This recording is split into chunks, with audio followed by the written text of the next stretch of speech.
முதல் வாசகம். நீர் எங்களோடு செய்த உடன்படிக்கையை நினைவு கூறும், அதனை முறித்து விடாதீர். இறைவாக்கினர் எரேமியா நூலிலிருந்து வாசகம். அதிகாரம் 14, இறைவசனங்கள் 17 முதல் 22 முடிய. ஆண்டவர் எரேமியாவுக்கு கூறியது: நீ அவர்களுக்கு இந்த வாக்கை கூறு. என் கண்கள் இரவு பகலாக கண்ணீர் சொரியட்டும், இடைவிடாது சொரியட்டும்.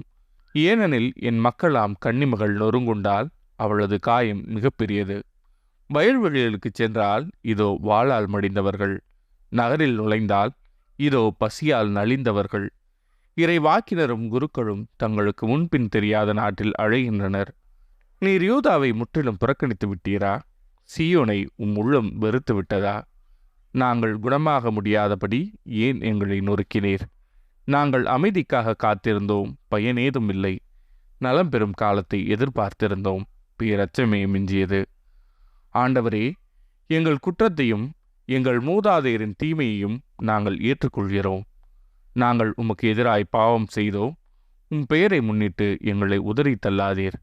உம் மாட்சிமிகு அரியணையை அவமதிக்காதீர். நீர் எங்களோடு செய்த உடன்படிக்கையை நினைவு கூறும், அதனை முறித்து விடாதீர். வேற்றினத்தாரின் தெய்வ சிலைகளுள் மழை தரவுள்ளது எதுவும் உண்டா? வானங்கள் தாமாக மழை பொழிய முடியுமா? எங்கள் இறைவனாகிய ஆண்டவரே, நீர் அல்லவா அதை செய்யக்கூடியவர்.